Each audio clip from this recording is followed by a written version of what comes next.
Bonjour, bienvenue à cette vidéo d'information. Aujourd'hui, je voudrais vous parler des statistiques sur YouTube et surtout la partie à surveiller. Quelles sont les informations que nous allons recueillir sur cette page? Eh bien, quelque chose de très intéressant. C'est la courbe d'intérêt du public vis-à-vis de votre vidéo. Alors effectivement, au début, vous n'aurez pas beaucoup de passages. À partir du moment où vous avez cette information à surveiller, vous allez pouvoir étudier cette courbe. Si nous prenons cette vidéo qui fait 33 secondes, nous voyons que l'intérêt est très populaire. Elle reste très haute et constante. C'est la vidéo idéale. C'est la vidéo qui va aussi amener les personnes à cliquer puisqu'elles sont intéressées, donc il faut l'amener à passer à l'action. Dans cette vidéo qui est tout autre, puisque c'est une vidéo qui fait 7 minutes 15, eh bien nous voyons que nous partons d'un intérêt moyen et au fur et à mesure, l'intérêt augmente pour arriver à presque très populaire. Alors pourquoi cette vidéo monte comme ceci? C'est tout simplement parce que de la façon dont je l'ai montée, je donne au fur et à mesure des informations pertinentes sur la création de vidéos et comment utiliser Camtasia. Dans cette vidéo, je donne des astuces, je donne des techniques et je donne des sites intéressants et donc les personnes restent à l'écoute. Voyons maintenant la troisième courbe. Cette courbe. Donc nous partons de moyen, nous montons et puis ça stagne, ça reste constant et arrivé à cet endroit, c'est la chute complète. Alors pourquoi ça chute? Tout simplement parce que à partir de là, pendant 1 minute, je donne l'information de ce qu'il va y avoir dans la vidéo suivante. Et là, ce n'est pas bon.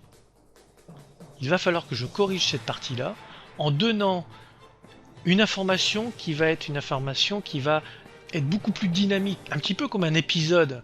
Vous êtes en train de regarder un feuilleton et puis on vous donne pas la solution, vous saurez la suite la semaine prochaine ou demain. Eh bien ici c'est la même chose, il faut pas donner l'information de ce qui va être donné dans la vidéo suivante comme je fais là, il faut laisser la personne dans le suspense. Dans la vidéo suivante, nous verrons que vous pouvez faire beaucoup mieux encore.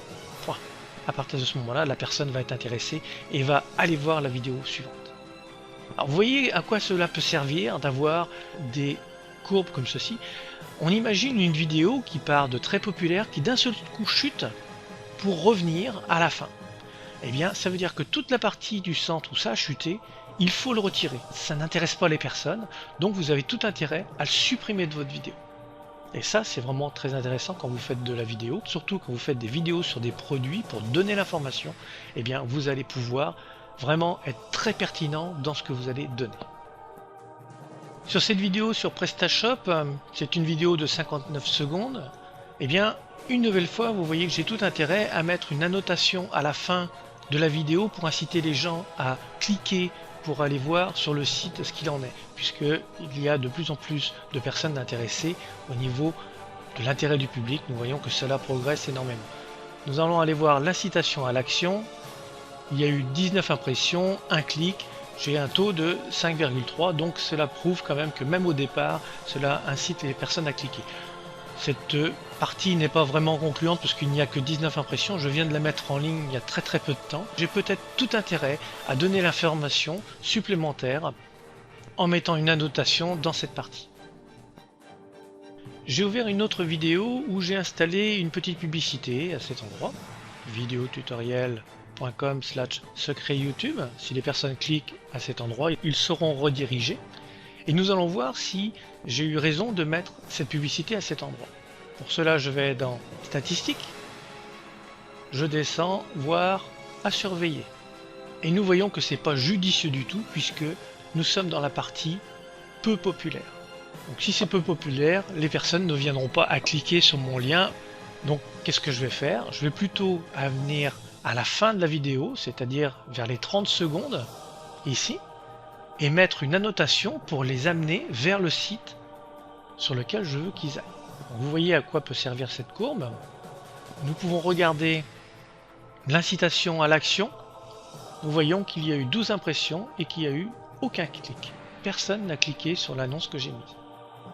Comme vous pouvez voir, il ne faut pas négliger les statistiques que nous offre YouTube et surtout la partie à surveiller et l'incitation à l'action. Vous allez savoir où installer vos annotations pour inciter les personnes à aller sur votre site, comment vous allez pouvoir améliorer vos vidéos, voir où est-ce que vous avez des manques et où est-ce que vous êtes le plus fort. Est-ce que vos vidéos sont meilleures quand elles font moins d'1 minute? Est-ce qu'elles sont meilleures quand elles font plus de 5 minutes? Etc. Vous avez toutes les informations à votre disposition. Merci de votre écoute et je vous donne rendez-vous dans une prochaine vidéo d'information.